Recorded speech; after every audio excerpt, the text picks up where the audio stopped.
este momento, podríamos decir que los pensadores buscaban entender la naturaleza y explicar el mundo a través de la conciencia del ser humano ante su entorno. El hombre necesita buscar explicaciones. La razón humana, la inteligencia, en un sentido amplio, busca fundamentos, trata de entender el porqué de las cosas, su modo de originarse, su modo de ser, su finalidad, entre otros. La conciencia, entonces, dejó de ser una conciencia mítica que está constituida por el conjunto de respuestas que el hombre da a estas cuestiones, pero de un modo fundamentalmente imaginativo.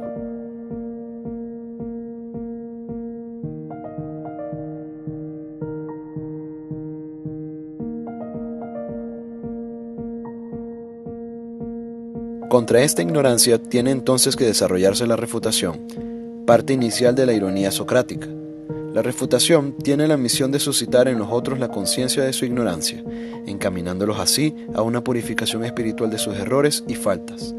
No debe llegar a una conclusión positiva, sino a un resultado negativo, que sin embargo es preparación y estímulo para una investigación reconstructiva.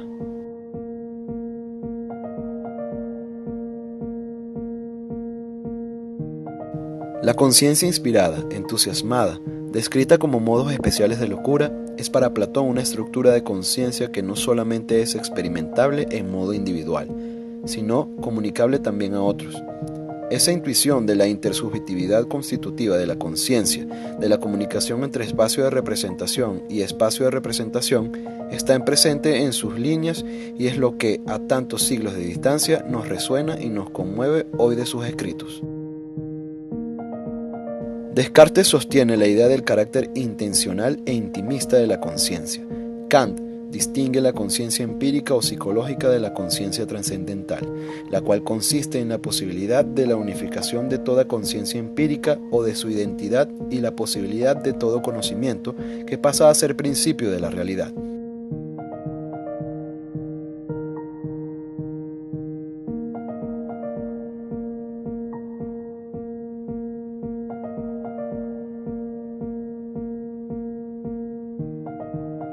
Después del idealismo y con el ingreso del positivismo, la conciencia adopta a un significado más psicológico, llevando la discusión hacia su carácter activo o pasivo, dependiente o independiente, actual o substancial, según el tipo de psicología.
Vivir y sentir la realidad no es posible sin darse cuenta de uno mismo, de los demás, del mundo.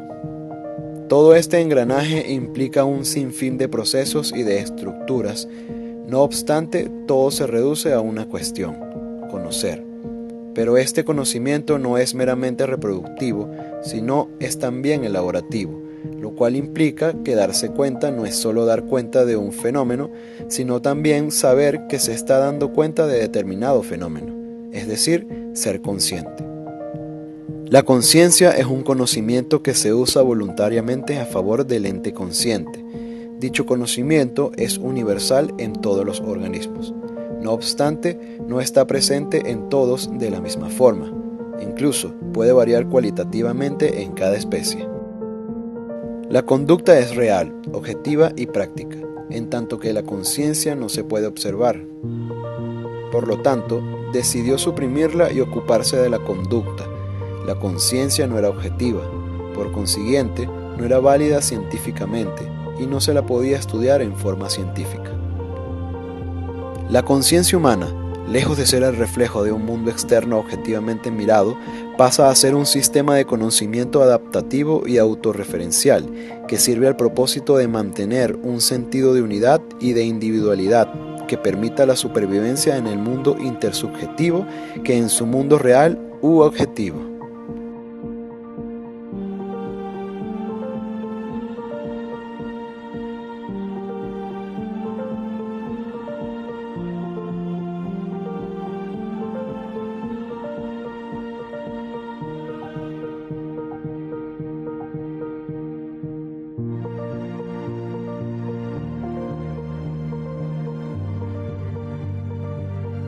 El yo evoluciona a partir del ello y actúa como un intermediario entre este y el mundo externo.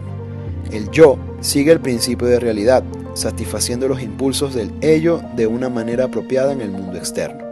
Utiliza el pensamiento realista característico de los procesos secundarios. Como ejecutor de la personalidad, el yo tiene que medir entre las tres fuerzas que le exigen, las del mundo de la realidad, las del ello y las del superyo. El yo tiene que conservar su propia autonomía por el mantenimiento de su organización integrada.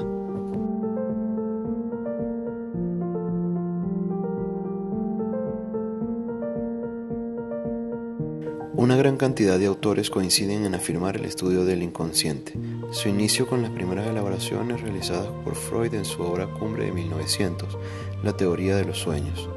A su vez, existen formulaciones anteriores que incluso determinaron las ideas pioneras del psicoanálisis.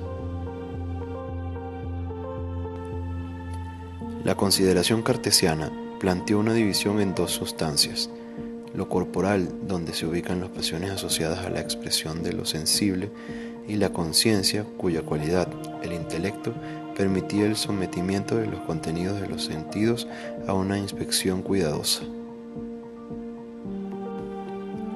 Con esta separación, la conciencia tendría como reto reconocer que fuera de su campo de acción existía un mundo sobre el que en verdad no se sabía nada. Este no saber nada conducía a creer que la conciencia debía cuidarse.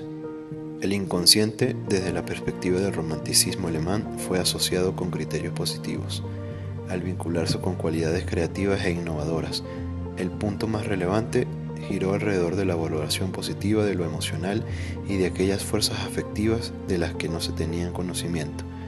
El inconsciente pasó a ser concebido en estas perspectivas románticas como el fondo metafísico del espíritu, que facilitaba al hombre acceder a los cimientos profundos de la naturaleza. En este sentido, el inconsciente no era visto como la cárcel de las pasiones, sino como ese espacio donde se podían expresar nuestras más altas capacidades creadoras e innovadoras. A finales del siglo XIX e inicios del XX, el significado del concepto de inconsciente tuvo algunas variaciones.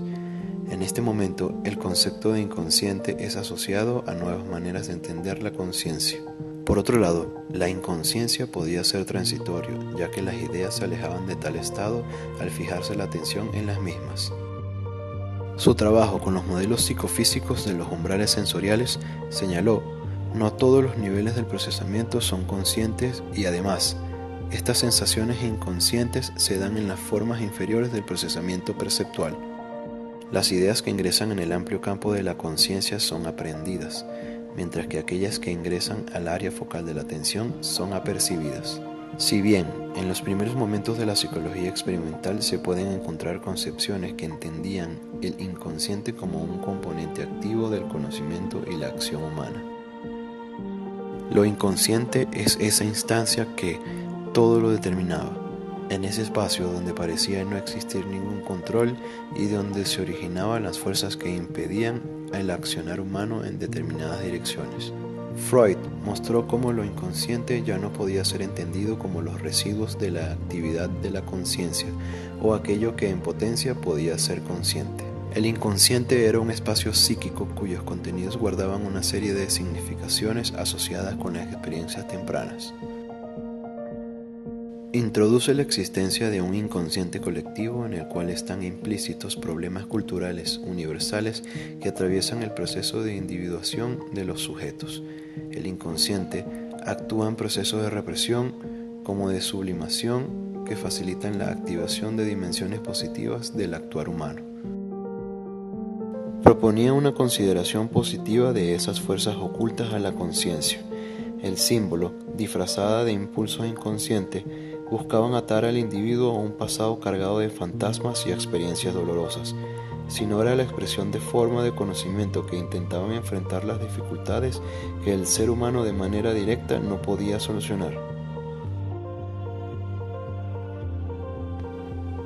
La primera vía de desarrollo del concepto de inconsciente en la actualidad que queremos resaltar es la que desde una perspectiva psicoanalítica le ha otorgado al inconsciente un papel crucial en la determinación del comportamiento.